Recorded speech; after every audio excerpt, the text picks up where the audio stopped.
Mon frère a vu mes bras couverts de bleu au dîner et il est resté silencieux, mais il est revenu plus tard dans la nuit avec. Mon frère a vu mes bras meurtris au dîner.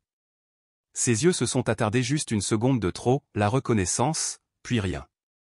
Il a changé de sujet pendant que mon mari me serrait le genou sous la table, ses doigts s'enfonçant dans d'anciennes blessures. J'avais perfectionné l'art de la souffrance silencieuse, d'avaler des cris derrière des sourires exercés.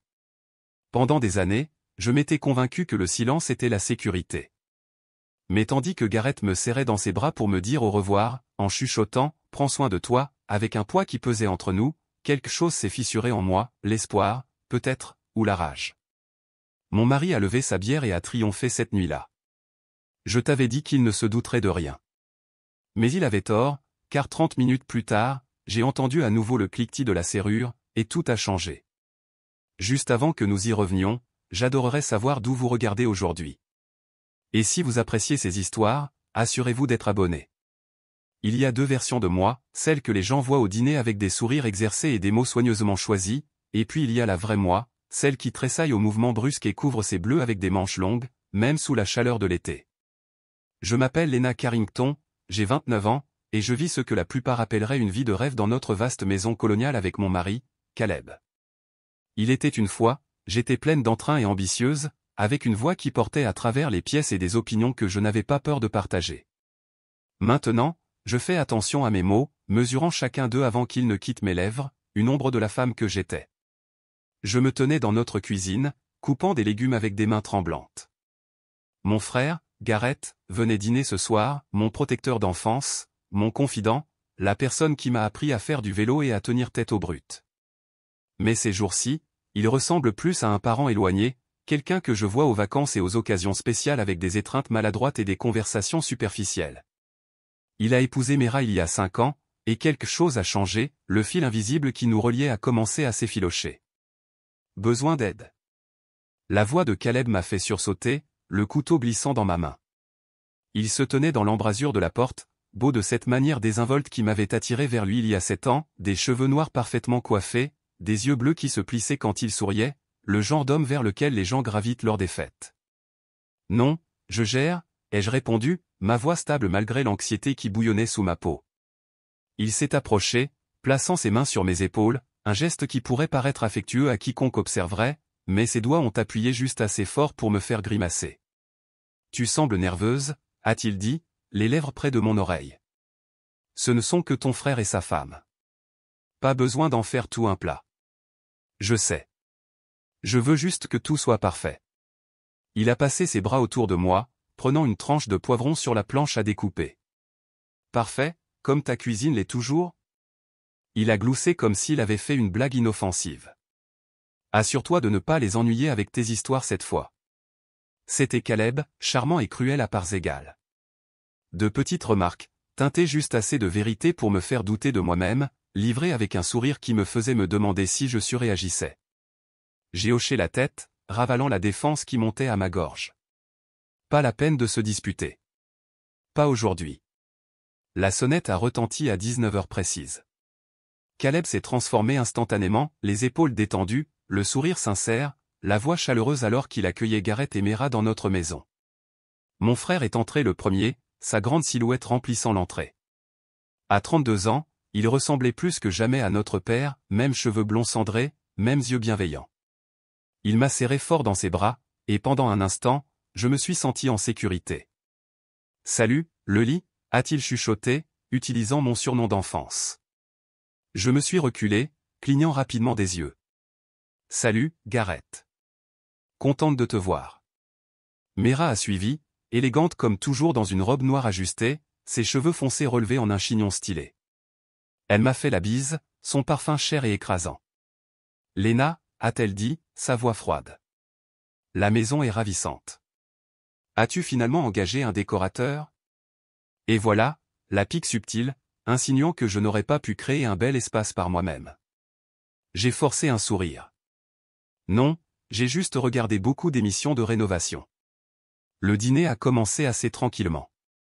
Caleb a versé du vin, raconté des histoires drôles sur le travail, posé toutes les bonnes questions sur le nouveau poste de Gareth au cabinet d'avocat. Je suis restée principalement silencieuse, me concentrant sur le service des plats sans grimacer chaque fois que je tendais le bras au-dessus de la table. 3 jours auparavant, Caleb m'avait attrapé les bras lors d'une dispute, ses doigts s'enfonçant dans ma chair assez fort pour laisser des marques. Les ecchymoses étaient encore fraîches, violettes et sensibles sous ma blouse à manches longues. « Alors, Lena, dit Gareth, sa chaleur contrastant vivement avec la froideur de mes rats, comment va le travail de graphisme ?» Avant que je puisse répondre, Caleb est intervenu. Elle fait une pause, en fait. Ne disais-tu pas hier encore que tu avais besoin de te concentrer davantage sur notre vie de famille? Sa main a trouvé la mienne sur la table, la serrant avec une pression cachée. C'est vrai, ai-je acquiescé doucement. La vérité était que Caleb m'avait convaincu d'arrêter 6 mois plus tôt, disant que mes clients profitaient de moi, que je travaillais trop dur pour trop peu. D'une manière ou d'une autre, je me suis retrouvé sans aucun client. Mera sirota son vin. Eh bien, tout le monde n'a pas besoin d'une carrière pour se sentir épanoui. Certaines femmes sont parfaitement heureuses de se concentrer sur leur mari. Son sourire n'atteignit cependant pas ses yeux. Je ne pourrais jamais le faire. Je m'ennuierais à mourir au bout d'une semaine. Je me suis penché pour remplir le verre d'eau de Gareth et je l'ai senti, la manche de ma blouse remontant juste assez, juste une seconde. Mais une seconde avait suffi. Les yeux de Gareth ont clignoté vers mon poignet, où le bord d'une ecchymose apparaissait. Le temps sembla s'arrêter. Nos regards se sont croisés, et je l'ai vu, la reconnaissance, puis le choc, puis quelque chose de plus sombre. Sa mâchoire s'est crispée, mais il n'a rien dit. Mera a dû remarquer le changement dans son expression. Gareth, arrête de couver ta sœur. C'est une adulte, pas une enfant qui a besoin d'être protégée. Sa voix dégoulinait d'agacement, un ton familier chaque fois que Gareth me montrait de l'attention. J'ai rapidement retiré mon bras, tirant ma manche vers le bas. Le moment a pesé entre nous, lourd de questions inexprimées. Mais Gareth est resté silencieux, et mon cœur s'est serré. Quelle que soit la connexion que nous avions eue autrefois, elle n'était plus assez forte, pas assez forte pour qu'il pose la question que j'avais désespérément besoin que quelqu'un pose. La soirée s'est éternisée. Caleb les a charmés avec des histoires et des blagues, l'hôte parfait. J'ai souri quand il le fallait, ri quand on s'y attendait, tout en sentant les regards inquiets de Gareth. Au dessert, j'étais épuisé par la performance. Quand ils se sont finalement préparés à partir, Gareth m'a serré dans ses bras plus longtemps que d'habitude, ses bras doux, comme s'il savait exactement où ça faisait mal. « Prends soin de toi, le lit » a-t-il chuchoté, et il y avait un poids dans ces mots qui m'a brûlé les yeux. J'ai hoché la tête, incapable de parler à cause de la boule dans ma gorge. Mera a à peine dit au revoir, parlant déjà d'une réunion matinale qu'ils avaient le lendemain. Et puis ils sont partis, me laissant seul avec Caleb et le poids écrasant de la déception. Caleb a fermé la porte, se tournant vers moi avec un sourire suffisant. Il a pris une bière dans le réfrigérateur, l'ouvrant avec un soupir satisfait. Tu vois? Je t'avais dit qu'il ne se douterait de rien. J'ai commencé à débarrasser la table, mes mouvements mécaniques, les larmes menaçant de déborder. J'avais espéré, bêtement peut-être, que Gareth verrait à travers la façade, qu'il reconnaîtrait que la fille qui tenait autrefois tête assez brute était maintenant incapable de se défendre. J'étais à mi-chemin du chargement du lave-vaisselle quand je l'ai entendu, le bruit du cliquetis de la serrure de la porte d'entrée. Mon cœur a bondi dans ma gorge alors que je me redressais, les mains tremblantes. « Caleb » ai-je appelé, ma voix à peine audible. Mais Caleb était toujours dans le salon, bière à la main, les pieds posés sur la table basse. Il a levé les yeux, fronçant les sourcils. Quoi? Et c'est là que j'ai réalisé que quelqu'un revenait. Mon souffle s'est coupé alors que des pas s'approchaient de la cuisine. Je me suis figé sur place, serrant une assiette contre ma poitrine comme un bouclier. Les pas étaient délibérés, réguliers, pas la démarche lourde de Caleb quand il était en colère. Différent. Mon esprit a repensé à toutes les fois où Caleb m'avait prévenu de ce qui arriverait si jamais je parlais à quelqu'un de nos affaires privées. Allait-il me faire plus mal cette fois-ci? Mais ce n'était pas Caleb qui venait me punir pour une offense perçue. C'était Gareth.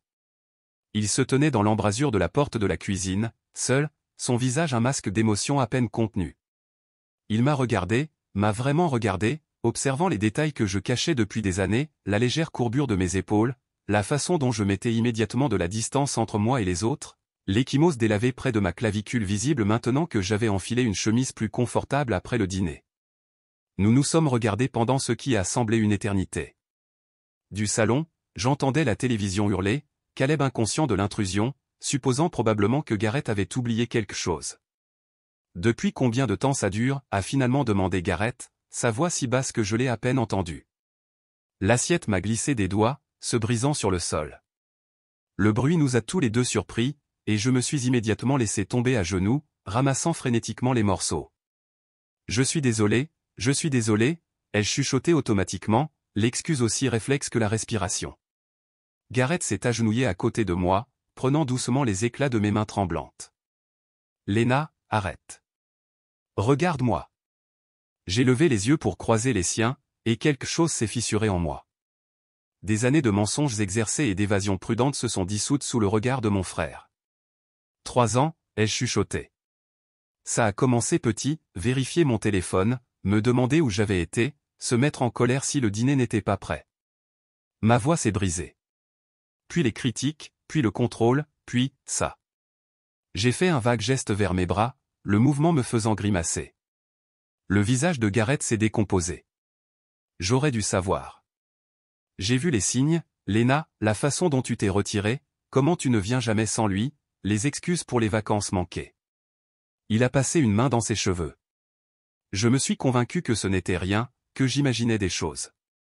Mera a dit que j'imaginais un drame, a-t-il poursuivi, les mots se bousculant maintenant. Elle m'a dit de me concentrer sur notre mariage, que tu traversais juste une phase, que tous les couples ont des moments difficiles. La mention de Mera m'a tordu l'estomac. Elle savait. Gareth secoua la tête. Je ne pense pas qu'elle connaissait l'étendue. Mais elle? Il hésita, choisissant ses mots avec soin. Elle a toujours été menacée par notre relation, Léna. Elle déteste à quel point nous étions proches enfants, elle a l'impression que tu lui voles l'attention. Un souvenir a refait surface, Mera tirant Gareth à l'écart lors de la fête d'anniversaire de nos parents il y a 3 ans, juste au moment où j'allais lui parler de la première fois que Caleb m'avait bousculé. Où est-elle maintenant, ai-je demandé, jetant un regard nerveux vers le salon. Caleb viendrait bientôt me chercher. Dans la voiture. Mais je ne suis pas venu seul. Gareth baissa encore la voix. Il y a quelqu'un d'autre avec moi. Elle s'appelle Rosalind. Elle dirige un réseau de maisons d'hébergement pour les femmes qui fuient la violence. Mon cœur battait douloureusement contre mes côtes. Une maison d'hébergement. Gareth, je ne peux pas partir comme ça. Il me trouvera. Il m'a dit exactement ce qu'il ferait si jamais j'essayais de m'enfuir. Il ne te trouvera pas. Et il ne te fera plus de mal. Jamais plus. Je te le promets. Tu ne comprends pas, ai-je dit, le désespoir s'insinuant dans ma voix. Caleb a de l'argent, des relations. Il est ami avec la moitié du département de police. Il a dit qu'il me ferait disparaître si jamais je partais. Gareth prit mes mains dans les siennes, faisant attention aux ecchymoses. Écoute-moi, Lely. Tu m'as sauvé des brutes quand j'avais 10 ans. Tu as tenu tête à des enfants 2 fois plus grands que toi parce qu'ils s'en prenaient à ton petit frère. Laisse-moi te rendre l'appareil. J'ai ravalé mes larmes. Je ne suis plus cette fille courageuse, Gareth. Si, tu le es. Elle est toujours là. Il serra doucement mes mains. Veux-tu au moins parler à Rosalind? Elle a aidé des centaines de femmes comme toi à se construire une nouvelle vie. Avant que je puisse répondre, la voix de Caleb a retenti depuis le salon. Léna, à qui parles-tu? Gareth et moi avons échangé des regards paniqués. C'est juste moi, a répondu Gareth, sa voix étonnamment stable. J'ai oublié mon téléphone. Léna m'aide à le chercher. Oh. Besoin d'aide. Caleb est apparu dans l'embrasure de la porte, les yeux se rétrécissant alors qu'il observait l'assiette cassée et nos positions sur le sol. Non, on gère, a répondu Gareth, se levant avec aisance. Il a sorti son téléphone de sa poche. Trouvé. Il a dû tomber quand je prenais mon manteau. Le regard suspicieux de Caleb passait de l'un à l'autre. Tout va bien? Léna a l'air contrariée. J'ai forcé un sourire. Juste maladroite. J'ai laissé tomber une assiette quand Gareth m'a surprise. Caleb a semblé accepter cela, bien que ses yeux se soient attardés sur mon frère. Eh bien, ne la retiens pas trop tard. Elle devient émotive quand elle est fatiguée. La condescendance dans son ton a fait serrer la mâchoire de Gareth, mais il a gardé son sang-froid. Bien sûr. Je partais justement. Pendant qu'il se dirigeait vers la porte, j'ai nettoyé à la hâte les éclats restants, mon esprit tournant à plein régime. Gareth est revenu un instant plus tard, parlant rapidement et à voix basse. Demain, 10 heures. Je t'enverrai un texto quand nous serons dehors. Rosalind veut te rencontrer. Rencontre-la juste, Lena. C'est tout ce que je te demande pour l'instant. J'ai hoché la tête, ne me fiant pas à ma voix pour parler. Gareth a hésité, puis m'a attiré dans une autre étreinte. Tu n'es plus seul, a-t-il chuchoté avant de se glisser dehors. Après son départ, j'ai traversé la maison comme un fantôme, finissant machinalement la vaisselle, écoutant Caleb raconter à quel point la soirée avait été agréable, à quel point il s'était bien entendu avec lui.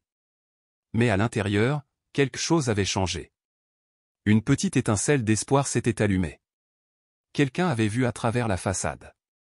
Quelqu'un regardait, attendait, se souciait. Je me suis couché cette nuit-là à côté de mon mari, sentant le poids de son bras sur ma taille, à la fois familier et suffocant. Mais pour la première fois depuis des années, je me suis permis d'imaginer une vie différente, une vie sans peur. Le lendemain matin, fidèle à sa parole, Gareth a envoyé un texto à 10 heures précises. Caleb était parti travailler 1 heure plus tôt, me prévenant de préparer le dîner pour 19 heures. J'ai regardé à travers les rideaux pour voir une berline banale garée de l'autre côté de la rue. Le cœur battant, j'ai ouvert la porte. Une femme aux cheveux noirs parsemés d'argent et aux yeux bienveillants s'est approchée aux côtés de Gareth. Elle portait des vêtements simples, un jean, une chemise boutonnée, des chaussures pratiques. Rien chez elle ne criait « sauveuse », mais la douce confiance dans son regard me disait qu'elle avait déjà vu des femmes comme moi. « Lena, voici Rosalind Harper », a dit Gareth.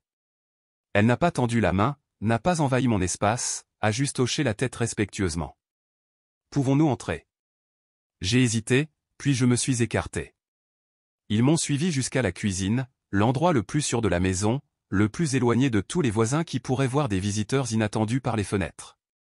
Je dirige un réseau de maisons d'hébergement dans 3 États, a expliqué Rosalind une fois que nous fûmes assises. Les femmes viennent à nous quand elles sont prêtes à quitter des situations dangereuses. Nous fournissons un logement temporaire, une assistance juridique, des conseils, et finalement de l'aide pour reconstruire des vies indépendantes. Sa voix était neutre, sans pitié. J'ai apprécié cela. Je suis avec Caleb depuis 7 ans, ai-je dit, marié depuis 5 ans. Je n'ai plus mon propre compte bancaire. Ma voiture est à son nom. Je n'ai pas travaillé depuis des mois. Rosalind a hoché la tête. C'est très courant. L'isolement et le contrôle financier sont de puissants outils de maltraitance. Je ne suis pas sûr de pouvoir partir, ai-je admis. Il me poursuivra. C'est pourquoi nous avons des protocoles de sécurité, a-t-elle répondu. Personne ne trouve nos maisons d'hébergement à moins que nous ne le voulions.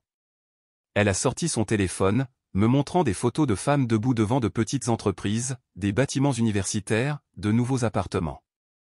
Leur visage était flouté pour des raisons de confidentialité, mais leur langage corporel en disait long, épaules en arrière, tête haute. Ce sont quelques-unes des femmes que nous avons aidées, a dit Rosalind. 5 ans après, 3 ans, 7 ans. J'ai regardé les images, incapable de croire à la confiance qui émanait de ces femmes autrefois brisées. Elles avaient l'air si libres. Ce ne sera pas facile, a poursuivi Rosalind, mais c'est possible. Quand ils sont partis 1 heure plus tard, j'ai aidé Gareth à se faufiler par la porte de derrière, paranoïaque que Caleb puisse revenir à l'improviste ou qu'un voisin signale avoir vu des visiteurs. Je ne suis pas prête, ai-je dit à mon frère à la porte, cachant mes mains tremblantes dans mes poches. Pas encore. Gareth a hoché la tête, la déception brillant dans ses yeux, mais aussi la compréhension. Quand tu le seras, je serai là. Un texto. C'est tout ce qu'il faut. Je les ai regardés s'éloigner en voiture, sentant déjà les murs de ma prison se refermer sur moi. Mais quelque chose avait changé. Je savais maintenant que je n'étais pas aussi seul que je l'avais pensé. Mon téléphone a sonné le lendemain matin avec un texto de Mera. J'ai senti un frisson me parcourir avant même de le lire. Quoi que tu essaies de manigancer avec Gareth, ne l'entraîne pas dans tes drames. J'ai fixé le message, la gorge serrée. Donc Gareth ne lui avait pas parlé de sa visite de retour, de Rosalind. Quoi d'autre lui avait-il caché? Je n'ai pas répondu, ne me fiant pas à ma capacité à trouver des mots qui n'empireraient pas les choses. Le texto a ramené un souvenir que j'avais essayé d'enterrer, Thanksgiving, il y a 4 ans, quand nous faisions tous encore semblant d'être une famille heureuse. Je m'étais réfugié dans la salle de bain des invités pendant le dessert, ayant besoin d'un moment loin des commentaires de plus en plus critiques de Caleb tout au long du dîner. Il m'avait suivi, me coinçant dans le couloir. « Tu me mets dans l'embarras », avait-il sifflé, ses doigts s'enfonçant dans mon coude, à parler de tes stupides projets de design comme si quelqu'un s'en souciait. J'avais essayé de me dégager. Gareth a demandé. Gareth était poli. Apprends à sentir l'ambiance, Lena. Un mouvement a attiré mon attention, Mera, debout au bout du couloir, témoin de tout l'échange. Nos regards se sont croisés un bref instant. Puis elle a simplement tourné les talons et s'est éloignée, faisant semblant de n'avoir rien vu. Ce n'était pas la seule fois qu'elle avait regardé ailleurs. Il y a 3 ans, lorsque la violence psychologique de Caleb s'intensifiait mais n'était pas encore devenue physique, je l'avais contacté, de femme à femme, de belle-sœur. Je crois qu'il y a quelque chose qui ne va pas dans mon mariage, lui avais-je confié lors d'un rare moment seul avec elle. Caleb se met tellement en colère parfois, pour des petites choses. Il dit des choses si cruelles. Mera avait soupiré, examinant sa manucure. Tous les hommes craquent parfois, Lena. Le mariage n'est pas un conte de fées. Si tu vas pleurer auprès de Gareth chaque fois que Caleb a une mauvaise journée, tu vas ruiner ton mariage et mettre une pression sur le mien. Je n'ai rien dit à Gareth, avais-je protesté. Bien. Continue comme ça. Il n'a pas besoin de tes drames en plus de sa charge de travail. Je m'étais replié sur moi-même après cette conversation, convaincu que ce qui se passait était normal, que j'étais le problème pour ne pas mieux gérer la situation. Au moment où la colère de Caleb est devenue physique, j'avais déjà construit une forteresse de silence autour de moi. De retour au présent, j'ai supprimé le message de Mera et j'ai continué ma journée, essayant de me concentrer sur des tâches normales. Mais quelque chose semblait différent. Caleb agissait bizarrement, rôdant plus que d'habitude, vérifiant mon téléphone quand il pensait que je ne regardais pas, ramenant soudainement des fleurs et mon dessert préféré de la boulangerie d'en face. C'était un signal d'alarme. Ce schéma de générosité soudaine signifiait généralement qu'il soupçonnait quelque chose et essayait de me bercer d'un faux sentiment de sécurité. Je devais être prudente. Cette nuit-là, après qu'il se soit endormi, je me suis glissé hors du lit et j'ai récupéré le téléphone jetable que Rosalind m'avait secrètement glissé dans la main avant de partir. Je l'ai caché dans une boîte de produits d'hygiène féminine dans la salle de bain, le seul endroit où je savais que Caleb ne regarderait jamais. Puis j'ai pris une décision, je commencerai à tout documenter. Au cours de la semaine suivante, je suis devenue méticuleuse. J'ai enregistré des disputes sur le téléphone jetable caché dans ma poche. J'ai photographié les ecchymoses avant qu'elles ne s'estompent. J'ai tenu un journal, codé comme un journal de régime pour éviter les soupçons, détaillant les incidents avec date et heure. Si jamais je trouvais le courage de partir, je ne partirais pas les mains vides. La sonnette a retenti de manière inattendue jeudi après-midi. Mon cœur a failli s'arrêter. Je n'attendais personne, et les visiteurs inattendus rendaient Caleb méfiant. J'ai ouvert la porte pour trouver Mera debout là, les bras croisés, l'expression froide. « Nous devons parler », a-t-elle dit, me bousculant pour entrer dans la maison sans attendre d'invitation. J'ai fermé la porte, l'anxiété me grimpant le long de la colonne vertébrale. Caleb n'est pas à la maison. Je ne suis pas ici pour voir Caleb. Je suis ici à propos de mon mari. Elle s'est tournée vers moi, son visage parfaitement maquillé tordu par l'agacement. Gareth est obsédé par toi ces derniers temps, il vérifie constamment son téléphone, passe des appels secrets, disparaît pendant des heures sans explication. J'ai gardé un visage neutre. Je ne vois pas de quoi tu parles. Ne joue pas l'innocente, Lena. Quelle que soit la manipulation que tu exerces sur lui, cela doit cesser. Notre mariage est déjà assez en difficulté sans que tu l'entraînes dans tes drames. L'accusation m'a piqué, mais elle a aussi enflammé quelque chose en moi, une étincelle de la colonne vertébrale que j'avais autrefois. Mes drames? Oui, tes drames. Tu as toujours eu besoin d'être le centre de l'attention. Pauvre petite Lena, tout le monde doit tout laisser tomber pour s'occuper d'elle. J'ai pris une profonde inspiration. Mera, veux-tu savoir pourquoi Gareth est inquiet? Vraiment savoir? Elle a roulé des yeux. Éclaire-moi. Parce que Caleb me frappe, ai-je dit simplement, sans émotion. Il me frappe depuis des années. Mera n'a pas tressailli, n'a pas eu l'air choqué, n'a exprimé ni horreur ni sympathie. Au lieu de cela, elle a soupiré lourdement, comme si je lui avais dit que j'avais fait un chèque sans provision. Tu joues toujours la victime, Léna. Si ton mariage a échoué, c'est de ta faute. Ces mots ont frappé plus fort que n'importe lequel des coups de Caleb. Tu savais, ai-je chuchoté. Tu as toujours su. Les mariages sont compliqués. Tout le monde a des problèmes. Ce n'est pas un problème. C'est de la violence. Mera a attrapé son sac à main, se dirigeant déjà vers la porte. Si tu étais vraiment maltraité, tu serais parti il y a des années. Au lieu de ça, tu restes et tu te plains. C'est un choix, Léna. Après son départ, je me suis assise sur le canapé, engourdie. La femme mariée à mon frère, ma seule famille vivante, venait de rejeter des années de douleur comme un choix, comme une tentative d'attirer l'attention. Garrett a appelé ce soir-là, sa voix tendue. Mera est venue te voir aujourd'hui? Oui. Un lourd soupir. Je suis désolé. Elle a fouillé dans mon téléphone, trouvé des messages de Rosalind. Je ne lui ai pas tout dit, mais elle sait que je m'inquiète pour toi. Elle pense que j'invente ça pour attirer l'attention. Le silence à l'autre bout du fil en disait long. Il y a autre chose, a finalement dit Garrett, quelque chose que tu dois savoir. Mera, elle a parlé à Caleb. L'a appelé hier. Mon sang s'est glacé. Quoi? Elle lui a dit que tu pourrais faire quelque chose de dramatique bientôt, qu'elle s'inquiétait pour ton état mental. La trahison était si profonde que je n'ai pas pu parler pendant plusieurs secondes. Elle l'a prévenu. Elle lui donne le temps de se préparer. Rosalind dit que nous devons avancer le calendrier. Si tu dois partir, ça doit être bientôt. Il a été prévenu maintenant, Léna. Le compte à rebours est lancé. Cette nuit-là, j'ai supprimé toute trace de Mera de mon téléphone, texto, appel, photo. En regardant l'entrée de contact vide, une pensée s'est cristallisée dans mon esprit, le sang est peut-être plus épais que l'eau, mais le poison est épais aussi. Je pouvais sentir les chaînes invisibles qui m'avaient lié pendant des années commencer à se fissurer ou pas à se briser, pas encore, mais à s'affaiblir. Et parfois, c'est suffisant pour commencer. Le lendemain de la visite de Mera, je me suis réveillé pour trouver Caleb assis sur le bord du lit, me regardant dormir. Mon cœur s'est serré de panique, mais j'ai soigneusement contrôlé mon expression, lui offrant un sourire endormi. « Bonjour », ai-je murmuré, essayant de paraître normal malgré le frisson qui me parcourait l'échine. « Tu parlais dans ton sommeil », a-t-il dit, sa voix étrangement calme, quelque chose à propos de partir. J'ai forcé un rire. Probablement à propos de partir faire les courses. Je rêve des choses les plus banales ces derniers temps.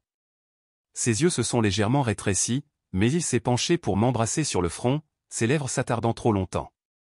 Je t'aime. Tu le sais, n'est-ce pas? Je sais, ai-je chuchoté. Je t'aime aussi. Les mots avaient un goût de cendre dans ma bouche, mais j'étais devenue une actrice talentueuse au fil des ans. Je l'ai regardé se préparer pour le travail, ses mouvements précis et contrôlés comme toujours. Au moment où la porte d'entrée s'est fermée derrière lui, j'ai attrapé le téléphone jetable caché dans ma salle de bain. Il se méfie, ai-je texté à Rosalind. Qu'est-ce que je fais? Sa réponse est venue rapidement, agis normalement. Ne change pas tes habitudes. Nous travaillons sur un plan. Les jours suivants sont devenus une danse élaborée. Caleb vacillait entre les extrêmes, parfois excessivement affectueux, m'apportant des cadeaux et me disant à quel point j'étais belle, d'autres fois froid et critique, observant chacun de mes mouvements avec une intensité de faucon. L'imprévisibilité était presque pire que la cruauté constante, au moins avec cette dernière, je savais à quoi m'attendre. J'ai joué mon rôle à la perfection, prétendant retomber amoureuse de lui. J'ai cuisiné ses plats préférés, ri à ses blagues, et répondu à son contact sans tressaillir, tout en documentant tout dans mon journal caché. Jeudi soir, pendant que Caleb était à un dîner de travail, Rosalind a organisé une rencontre pour moi avec elle et Garrett dans un café à 20 minutes de notre maison.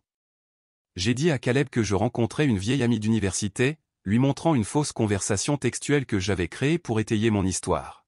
« Tu n'en avais pas parlé avant » a-t-il dit, la suspicion obscurcissant ses traits. « C'est juste arrivé aujourd'hui » ai-je répondu, gardant ma voix légère. Jenny est en ville pour une conférence. Ça fait des années que je ne l'ai pas vue. Ça ne te dérange pas, n'est-ce pas? Il m'a étudié un long moment avant de hocher la tête. Rentre avant 21h. Bien sûr.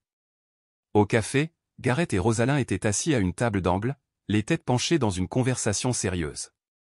Gareth avait l'air épuisé, des cernes sombres sous les yeux. Il avait quitté sa maison avec Mera, séjournant temporairement chez un ami du travail. « Comment vas-tu » ai-je demandé, me glissant sur le siège en face de lui. « C'est moi qui devrais te demander ça » a-t-il répondu avec un sourire las. Rosalind est allé droit au but, faisant glisser un téléphone jetable sur la table. « C'est ta bouée de sauvetage. Garde-le chargé et caché. Quand tu seras prête à partir, envoie un seul mot par texto, Sandre. C'est tout. Nous saurons ce que cela signifie. » J'ai empoché le téléphone, mes doigts tremblant légèrement. Et ensuite ? Ensuite, nous agissons vite. Les yeux de Rosalind étaient fixés sur les miens. La maison d'hébergement est prête. Nous avons des gens qui peuvent t'aider à y arriver en toute sécurité. J'ai réfléchi, ai-je dit avec hésitation. Quand je partirai, je veux des preuves de ce qu'il a fait. Gareth a froncé les sourcils. Ton témoignage est une preuve, Lena. Ce n'est pas suffisant. C'est ma parole contre la sienne, et il est charmant, convaincant. J'ai pris une profonde inspiration. J'ai besoin de plus. Rosalind a hoché lentement la tête. La documentation aide. As-tu tenu des registres, comme nous en avons discuté? Oui, mais je veux quelque chose de concret, quelque chose dont il ne pourra pas se sortir en parlant. Fais attention, a prévenu Gareth. S'il te surprend à rassembler des preuves. Je connais le risque, les jeux interrompus, mais j'en ai fini d'avoir peur. Le lendemain, pendant que Caleb était sous la douche, j'ai fait une découverte qui a tout changé, son ordinateur portable, laissé négligemment ouvert sur le comptoir de la cuisine. J'ai hésité un instant seulement avant de me glisser sur la chaise, le cœur battant alors que je vérifiais rapidement ses emails. Là, dans un dossier caché marqué « Brighton Holdings », j'ai trouvé une série de documents financiers modifiés ou des preuves claires de détournement de fonds de l'entreprise de son père, où Caleb occupait le poste de directeur financier. Des milliers de dollars, siphonnés mensuellement vers des comptes offshore. J'ai entendu la douche s'arrêter et j'ai rapidement pris des photos de l'écran avec le téléphone jetable avant de fermer l'ordinateur portable et de m'éloigner. Mon esprit s'emballa avec les implications. C'était un levier dangereux. Cette nuit-là, Gareth a appelé d'un nouveau numéro. J'ai fait appel à quelqu'un d'autre, a-t-il dit sans préambule. Un détective nommé Ellis. Il enquête sur des crimes financiers chez Brighton Holdings depuis des mois. L'entreprise de Caleb, ai-je chuchoté, me déplaçant vers la salle de bain et ouvrant la douche pour masquer notre conversation. Oui. Ellis dit que ta plainte pour violence pourrait ajouter un poids significatif à leur dossier. D'une pierre deux coups. Comment puis-je le rencontrer? Tu ne le rencontres pas. Pas encore. C'est plus sûr comme ça. 2 jours plus tard, c'est arrivé, l'incident qui allait devenir mon point de rupture final. J'avais accidentellement trop cuit le steak de Caleb. Une si petite chose, une chose si stupide et insignifiante. Mais c'était suffisant. Tu te moques de moi, a-t-il grondé, jetant l'assiette contre le mur. C'est si difficile de cuisiner un repas décent? Une chose, Lena. Je te demande de faire une chose correctement? J'ai reculé, les mains levées en signe d'apaisement. Je suis désolé. Je peux en faire un autre. Le coup est venu si vite que je ne l'ai pas vu venir. Son poing a heurté ma pommette, me faisant trébucher en arrière contre le comptoir. La douleur a explosé sur mon visage, vive et brûlante. Mais cette fois, quelque chose était différent. Cette fois, j'avais le téléphone jetable dans ma poche, enregistrant déjà alors qu'il continuait sa tirade, m'attrapant les bras et me secouant. J'ai gardé suffisamment de sang-froid pour m'assurer que le téléphone captait tout, ses menaces, ses aveux de violence passée, les bruits d'impact quand il m'a frappé à nouveau. Quand ce fut terminé, quand il fut sorti en trombe pour chercher de la vraie nourriture, puisque j'étais trop incompétente pour la fournir, je me suis assise sur le sol de la cuisine, touchant mon visage enflé avec des doigts tremblants. Mais au lieu du désespoir, j'ai ressenti quelque chose d'inattendu, de la résolution. J'ai sorti le téléphone et envoyé un texto à Gareth, c'est l'heure. La réponse est venue immédiatement, es-tu en sécurité en ce moment? Oui. Il est parti. Mais il reviendra bientôt. Prépare ce dont tu as besoin. Demain. Sois prête. Plus tard dans la nuit, Caleb est revenu, plus calme mais toujours froid. Il s'est assis à côté de moi sur le canapé, prenant ma main dans la sienne. Je suis désolé pour tout à l'heure, a-t-il dit, sa voix lisse comme du verre. Le travail a été stressant. Tu sais que je ne veux pas perdre mon sang-froid. J'ai hoché la tête, le scénario familier se déroulant entre nous, ses excuses, mon acceptation, la paix précaire qui durerait jusqu'à la prochaine explosion. J'ai réfléchi, a-t-il poursuivi, me surprenant. Nous devons nous évader, juste nous deux. Nous reconnecter. Il a souri, et cela a presque atteint ses yeux. J'ai réservé un chalet dans les montagnes ce week-end. Pas de téléphone, pas de distraction. Mon sang s'est glacé. Le moment ne pouvait pas être pire. Un chalet isolé, pas de témoins, aucun moyen d'appeler à l'aide. Était-ce une coïncidence, ou l'avertissement de Meral avait-il décidé à m'isoler complètement? Ça a l'air merveilleux, ai-je menti, lui serrant la main. Cette nuit-là, alors que Caleb dormait à côté de moi, j'ai fixé le plafond, le cœur battant la chamade. S'il m'emmenait à ce chalet, je ne reviendrais peut-être jamais. Il ne s'agissait plus seulement de s'échapper, il s'agissait de survivre. J'ai attrapé le téléphone jetable caché sous le matelas et j'ai envoyé le texto que j'avais eu peur d'envoyer pendant des années, Sandre. La réponse est venue quelques secondes plus tard, compris. En attente. Le plan était en marche. Il n'y aurait pas de chalet dans les montagnes. Demain serait le dernier jour que je passerais comme prisonnière de Caleb. J'ai fermé les yeux, ne dormant pas, mais répétant chaque étape, chaque mot, tout ce que j'aurais besoin de faire pour sortir vivante de cette maison. L'aube s'est levée, une lumière pâle filtrant à travers les rideaux de la chambre. J'avais à peine dormi, hyper consciente de chaque mouvement de Caleb à côté de moi. Il s'est réveillé à 6 heures, comme toujours, m'embrassant sur le front avant de se diriger vers la douche. Je suis resté là, écoutant l'eau couler, cochant mentalement ma liste de préparation. Le petit sac que j'avais préparé était caché au fond de mon placard, ne contenant que l'essentiel, des documents, des médicaments, quelques vêtements, le journal qui documentait ma maltraitance, et le téléphone jetable avec les preuves enregistrées. Tout le reste, je le laisserai derrière moi. Caleb est sorti de la salle de bain, une serviette enroulée autour de sa taille, fredonnant en choisissant un costume pour la journée. Je quitterai le travail tôt aujourd'hui, a-t-il dit en boutonnant sa chemise. Nous devrions prendre la route vers 16 heures pour éviter les embouteillages vers les montagnes. J'ai hoché la tête, forçant l'enthousiasme dans ma voix. J'ai hâte. Fais léger. Juste des vêtements décontractés. Nous n'irons nulle part de chic. Une autre coche sur ma liste mentale, il voulait limiter ce que j'apportais, rendant plus difficile de partir une fois arrivé. J'aurai tout de près, ai-je promis. Il est parti travailler à 7h30, m'embrassant profondément à la porte, ses mains possessives sur ma taille. À 15 heures, a-t-il dit, ses yeux s'attardant sur les miens, comme s'il cherchait la tromperie. Dès que sa voiture a disparu au bout de la rue, je suis passé à l'action. Gareth avait envoyé des instructions détaillées pendant la nuit. J'ai glissé l'enregistreur que Rosalind m'avait fourni dans mon soutien-gorge, un minuscule microphone qui capterait la voix de Caleb à son retour. À 14 heures, tout était en place. J'avais préparé un faux sac de week-end que Caleb s'attendrait à voir. Mon vrai sac d'évasion était caché près de la porte de derrière.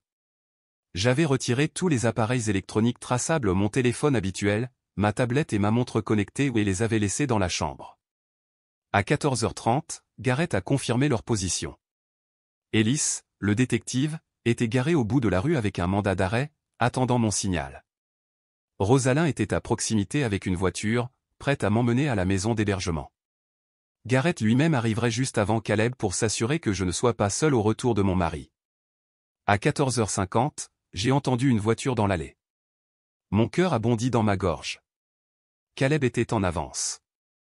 J'ai regardé à travers les rideaux et j'ai failli m'effondrer de soulagement. C'était Gareth, pile à l'heure. J'ai ouvert la porte avant qu'il ne puisse frapper, le tirant rapidement à l'intérieur. « Es-tu prête » a-t-il demandé, ses yeux scrutant mon visage, s'attardant sur l'échymose qui s'estompait sur ma pommette. Aussi prête que je ne le serai jamais. Nous avons revu le plan une dernière fois. Caleb arriverait. Je le laisserai entrer, agirai normalement. Une fois à l'intérieur, Gareth bloquerait l'allée avec sa voiture, empêchant toute fuite. Ellis s'approcherait avec le mandat. Si tout se passait bien, Caleb serait arrêté sans incident. Sinon, eh bien, nous avions aussi des plans de secours pour cela. À 15h15, l'audinoir de Caleb s'est engagé dans l'allée. J'ai pris une profonde inspiration, croisant le regard de Garrett une dernière fois avant qu'il ne se glisse dans la cuisine, hors de vue mais à portée de voix. Caleb est entré avec un sourire, un sac de week-end en bandoulière. « Prête pour notre escapade ?» a-t-il demandé, posant ses clés. « Presque », ai-je répondu, détestant la façon dont ma voix tremblait légèrement. « J'ai juste besoin d'attraper quelques trucs. » Il a froncé les sourcils, remarquant quelque chose d'anormal dans mon attitude. « Tout va bien ? » ?»« Bien. Juste excité. » Je me suis dirigé vers la chambre, créant une distance entre nous. Par la fenêtre, je pouvais voir la voiture de Garrett bloquant maintenant l'allée. Le piège était tendu. « C'est la voiture de qui ?» La voix de Caleb s'est aiguisée alors qu'il regardait par la fenêtre de devant. « Celle de mon frère », ai-je dit simplement. Caleb s'est tourné lentement vers moi, son expression se durcissant. « Celle de ton frère ? Et pourquoi ton frère est-il ici en ce moment ? » J'ai dégluti difficilement, tenant bon. « Parce que je lui ai demandé d'être là. » Le changement a été instantané. Le masque charmant est tombé, révélant le monstre en dessous. « Que as-tu fait ?» a-t-il grondé, s'avançant vers moi. J'ai reculé, le cœur battant la chamade. « Rien encore. »« Mais je ne vais pas au chalet avec toi, Caleb. »« Je ne vais nulle part avec toi, plus jamais. » Son visage s'est tordu de rage. « Espèce d'ingrate. Après tout ce que j'ai fait pour toi. » La porte d'entrée s'est ouverte, et Garrett est entré dans le salon. « Ça suffit, Caleb. » Caleb s'est retourné, momentanément surpris par l'apparition de Garrett. « C'est entre moi et ma femme. Sors de ma maison. »« Non, » a dit fermement Garrett. « Je ne pars pas sans Lena. » Caleb a ri, le son froid et cassant. « Elle ne va nulle part. » « Dis-le lui, Lena. Dis-lui à quel point nous sommes heureux ensemble. » J'ai fait un pas en avant, remontant la manche de ma chemise pour révéler la constellation d'Échymos sur mon bras. Voilà à quoi ressemble le bonheur pour lui, Garrett. Caleb s'est précipité en avant, mais Garrett s'est déplacé plus vite, se positionnant entre nous. Dehors, une autre voiture s'est arrêtée. Le détective Ellis, pile à l'heure. Caleb Carrington a appelé Ellis en s'approchant de la porte d'entrée, mandat en main. « J'ai un mandat d'arrêt contre vous pour fraude financière et détournement de fonds de Brighton Holdings. » Le visage de Caleb est devenu pâle. « Quoi ? C'est ridicule. Qui diable êtes-vous ? » Ellis est entré, montrant son badge. « Détective James Ellis, unité des crimes financiers. Nous enquêtons sur des anomalies dans les comptes de Brighton Holdings depuis des mois. Et maintenant, nous ajoutons également des accusations de violence domestique. » Violence domestique ? Caleb a ricané, se tournant vers moi avec du venin dans les yeux. « Tu inventes tout ça. » Elle ment. Elle a toujours été instable. Avec des mains fermes, j'ai sorti mon téléphone et j'ai joué l'enregistrement d'il y a 2 jours, sa voix, limpide alors qu'il me réprimandait, le son indubitable de son poing heurtant mon visage, mon cri de douleur. J'en ai des dizaines d'autres comme ça, ai-je dit doucement, remontant à des mois. L'expression de Caleb est passée de l'incrédulité à la rage. Avec un rugissement, il s'est jeté sur Garrett, les poings en avant. « C'est toi qui as fait ça. Tu l'as monté contre moi. » J'ai bougé sans réfléchir, m'interposant entre eux. « Ça s'arrête maintenant, » ai-je dit, ma voix plus forte qu'elle ne l'avait été depuis des années. « Tu ne me contrôles plus. » Ellis est intervenu rapidement, maîtrisant Caleb avec une efficacité exercée. « Caleb Carrington, vous êtes en état d'arrestation pour agression et coups et blessures domestiques, ainsi que pour fraude financière. Vous avez le droit de garder le silence. » Tandis qu'Ellis récitait les droits Miranda, Rosalind est apparue à la porte, sa présence calme contrastant vivement avec le chaos à l'intérieur. Elle a passé un bras autour de mes épaules, me guidant doucement loin du regard venimeux de Caleb. « Tu es en sécurité maintenant » a-t-elle murmuré. « C'est fini. » Mais ce n'était pas tout à fait fini. Alors qu'Ellis conduisait Caleb à la voiture de police, une élégante Mercedes blanche s'arrêta en crissant derrière elle. Mira en sortit, le visage un masque d'indignation. « Qu'est-ce qui se passe ici, bon sang ?» demanda-t-elle en marchant vers Garrett. « J'ai reçu un appel disant que Caleb était arrêté. »« Il l'est », confirma froidement Garrett, pour avoir maltraité Lena et pour détournement de fonds. Les yeux de Mira passèrent de Caleb à Garrett. C'est insensé. Elle te manipule. Elle a toujours été jalouse de nous, de notre mariage. Arrête, explosa Gareth, sa patience finissant par céder. Tu savais. Tu savais ce qu'il lui faisait, et tu l'as laissé pourrir dans cette maison pendant que tu me chuchotais des mensonges à l'oreille. Mera recula d'un pas, le choc se lisant sur son visage face à son emportement. Gareth, tu ne réfléchis pas clairement. Je réfléchis plus clairement que je ne l'ai fait depuis des années, l'interrompit-il. Tu as choisi son camp. Tu l'as prévenu quand tu as découvert que j'aidais Lena. Tu as essayé de m'empêcher de protéger ma propre sœur. Je protégeais notre mariage, protesta Mera, les larmes montant à ses yeux. Elle s'est toujours mise entre nous. Non. C'est toi qui t'es mise entre nous avec ta jalousie, ta mesquinerie. Gareth secoua la tête, une finalité dans sa voix qui fit tressaillir Mera. C'est fini. Tu as fait ton choix. Mera se tourna vers moi, la haine flamboyant dans ses yeux. C'est de ta faute.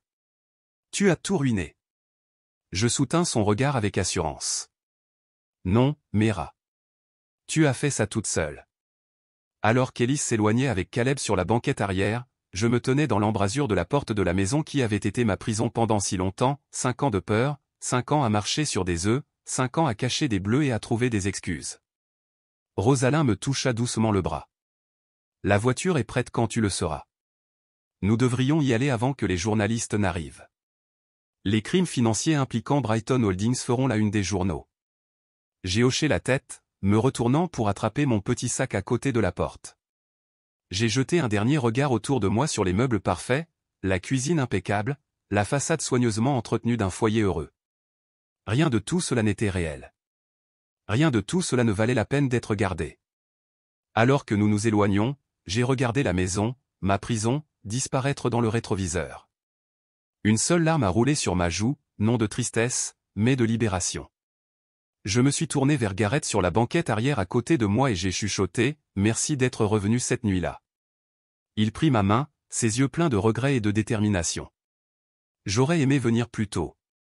8 mois plus tard, je me tenais derrière le comptoir d'un petit café-librairie, arrangeant une présentation de nouveautés. Le soleil entrait à flot par les grandes vitrines, attrapant des grains de poussière dans des rayons dorés.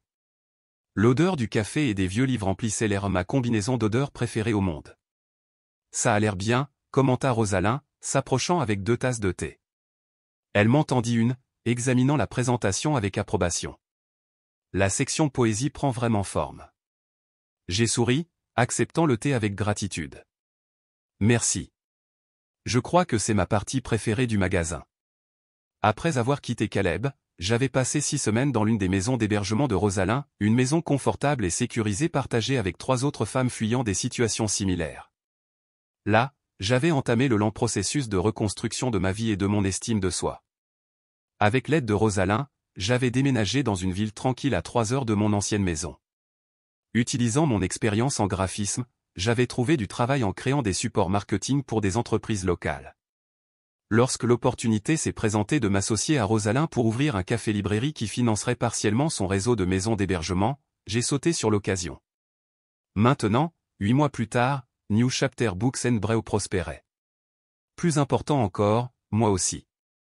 La cloche au-dessus de la porte a tinté, et j'ai levé les yeux pour voir Gareth entrer avec sa fille de 10 ans, Sophie. Après avoir finalisé son divorce avec Mera, il avait obtenu la garde principale de Sophie, les visites de Mera étant limitées à des week-ends supervisés. Tante Lena, appela Sophie, se précipitant pour me serrer dans ses bras. Ses cheveux blonds cendrés, si semblables à ceux de son père, étaient rassemblés en une tresse désordonnée, et son visage parsemé de taches de rousseur rayonnait d'excitation. Papa a dit qu'on pouvait rester pour l'heure du conte aujourd'hui. Je l'ai serré dans mes bras en retour, une chaleur se répandant dans ma poitrine. C'est super. Nous lisons Le Jardin secret aujourd'hui. Je pense que tu vas adorer. Gareth s'approcha plus lentement, portant une boîte en carton. J'ai trouvé ça dans le grenier en nettoyant. J'ai pensé que tu pourrais la vouloir. J'ai haussé un sourcil, prenant la boîte. Encore de mes vieilles affaires? Il a hoché la tête. Surtout des livres et quelques dessins de quand nous étions enfants. Maman gardait tout. Nos parents étaient morts dans un accident de voiture il y a 5 ans, l'événement qui m'avait initialement rapproché de Caleb, cherchant sécurité et réconfort au lendemain de la perte. Maintenant, en regardant le visage bienveillant de Gareth, si semblable à celui de notre père, je réalisais que j'avais toujours eu une famille qui m'aimait vraiment, j'avais juste perdu de vue cette vérité pendant un certain temps. Merci d'avoir apporté ça, ai-je dit, posant la boîte sous le comptoir. Tu restes déjeuner? Si tu proposes, sourit Gareth. Sophie parle de ta soupe à la tomate toute la semaine. Pendant que je préparais le déjeuner dans la petite cuisine derrière le café, j'ai réfléchi à tout ce qui avait changé. Le procès de Caleb pour fraude financière s'était conclu il y a 3 mois, aboutissant à une peine de 7 ans. Les accusations de violence domestique avaient ajouté 2 ans supplémentaires. Plus important encore, j'avais une ordonnance restrictive permanente contre lui. Le journal que j'avais tenu pendant mon mariage avait été publié anonymement avec les encouragements de Rosalyn. Percé, journal d'une survivante, était devenu une ressource inattendue pour les femmes dans des situations similaires, sa franchise brute trouvant un écho auprès des lecteurs à travers le pays. Chaque mardi soir, nous organisions un cercle de soutien dans la salle de lecture de la librairie après la fermeture. Des femmes, et parfois des hommes, venaient partager leurs histoires, trouver des ressources, ou simplement s'asseoir en solidarité silencieuse. J'animais ces réunions aux côtés d'un conseiller professionnel, offrant la perspective de quelqu'un qui avait parcouru le chemin de victime à survivante. Un sou pour tes pensées, demanda Gareth, apparaissant dans l'embrasure de la cuisine. J'ai souri en remuant la soupe. Je pensais juste à quel point tout est différent maintenant. Différent en bien, principalement. J'ai hésité. As-tu eu des nouvelles de Mera récemment? L'expression de Gareth s'est légèrement assombrie. Pas en dehors des échanges de garde. Elle est toujours amère à propos du divorce. Te blâme toujours. Je suis désolé pour ça. Il haussa les épaules. Ne le sois pas. Le mariage était brisé bien avant que tout cela n'arrive. Je ne pouvais tout simplement pas le voir clairement. Il fit une pause. Regrettes-tu comment les choses se sont passées? J'ai soigneusement réfléchi à la question. Je regrette de ne pas être parti plus tôt. Je regrette les années que j'ai perdues à cause de la peur. Mais je ne regrette pas où je suis maintenant. Après le déjeuner, pendant que Sophie parcourait la section enfants, Gareth m'a aidé à déballer la boîte qu'il avait apportée. Sous des couches de vieux livres de poche et de cahiers de lycée, j'ai trouvé un dessin délavé sur du papier de construction. 2 bonshommes allumettes, un grand, un petit, se tenaient main dans la main, portant des capes. Super Gareth et Léna la Vaillante étaient griffonnés en haut d'une écriture enfantine. Je me souviens de ça, ai-je chuchoté, les larmes me piquant les yeux. Je l'ai dessiné après que tu aies tenu tête à Billy Sanderson pour m'avoir poussé des balançoires. Gareth a souri, le souvenir adoucissant ses traits. Tu m'as dit que j'étais courageux, mais c'est toi qui m'as appris à quoi ressemblait le courage, le lit. J'ai essuyé une larme, mettant soigneusement le dessin de côté. J'ai oublié cette version de moi-même pendant longtemps. Elle a toujours été là, dit doucement Gareth, attendant juste le bon moment pour revenir. La semaine suivante, je me suis retrouvé assise au dernier rang d'une salle d'audience, regardant un autre agresseur faire face aux conséquences de ses actes. Pas Caleb cette fois, mais le mari de Naomi, une femme qui avait commencé à assister à nos cercles de soutien il y a 2 mois. Naomi était assise au premier rang, les épaules droites, son témoignage déjà donné. Elle me rappelait tellement moi-même il y a 1 an, des pas hésitants vers la liberté, la peur persistante dans ses yeux, la prudence avec laquelle elle acceptait de l'aide. Nous avions noué une amitié discrète autour de la poésie. Elle écrivait des vers magnifiques et obsédants sur la captivité et la libération. En elle, je voyais des échos de mon passé, et en moi, peut-être, elle entrevoyait son potentiel futur. Quand le verdict est tombé au coupable sur tous les chefs d'accusation, j'ai regardé ses épaules trembler de sanglots silencieux de soulagement. À l'extérieur du palais de justice, j'ai attendu qu'elle sorte, puis je me suis simplement tenu à ses côtés en soutien silencieux alors que les journalistes réclamaient des déclarations. Est-ce que ça disparaît complètement un jour? A-t-elle demandé plus tard, alors que nous étions assises dans le calme paisible de la librairie après la fermeture. La peur, je veux dire. J'ai réfléchi à sa question. Honnêtement? La douleur ne s'est pas arrêtée quand je suis parti, ai-je admis. Mais elle a cessé de grandir. Et finalement, elle a fait de la place pour d'autres choses, la joie, la paix, l'espoir. Naomi a hoché la tête, absorbant cela. J'aimerais croire que c'est possible pour moi aussi. Ça l'est, les jeux assurés. Un jour à la fois. Ce soir-là, après que tout le monde soit parti, Rosalind s'est approchée de moi avec une proposition inattendue. J'étends le réseau de maisons d'hébergement, a-t-elle expliqué, étalant une carte sur le comptoir, ouvrant 3 autres sites à travers l'État. J'ai besoin de quelqu'un pour aider à coordonner, quelqu'un qui comprenne à la fois les aspects émotionnels et pratiques de ce travail. Je l'ai regardé, la réalisation se faisant jour. Vous voulez que je travaille avec vous officiellement? Elle a hoché la tête. Tu as un don, Lena. Les femmes te font confiance. Tu parles leur langue parce que tu as vécu leur réalité. Veux-tu y réfléchir? La Lena d'il y a un an aurait hésité, douté de ses capacités, cherché la permission de quelqu'un d'autre avant de prendre une telle décision. Mais cette femme était partie, remplacée par quelqu'un de plus fort, quelqu'un qui reconnaissait sa propre valeur. Oui, ai-je dit simplement. Je serais honoré. Plus tard dans la nuit, je me tenais à la porte de mon petit appartement au-dessus de la librairie, clé en main. La rue en bas était calme, paisible. Par la fenêtre, je pouvais voir des étoiles parsemées dans le ciel de velours, une vue que je n'avais jamais eu le droit d'apprécier dans mon ancienne vie, où Caleb insistait pour que les lourds rideaux soient fermés en permanence. J'ai tourné la clé dans la serrure, écoutant le cliquetis familier, un son qui me remplissait autrefois d'effroi, représentait maintenant la sécurité, le sanctuaire. La serrure a cliqué à nouveau, mais cette fois, c'était moi qui verrouillais la porte pour garder la paix à l'intérieur et tout le reste à l'extérieur. Combien de temps resteriez-vous silencieux si quelqu'un que vous aimiez souffrait derrière des portes closes? Si cette histoire vous a ému, veuillez aimer, vous abonner et partager pour aider les autres à trouver le courage de parler lorsqu'ils voient les ecchymoses qui ne sont pas censés être vus.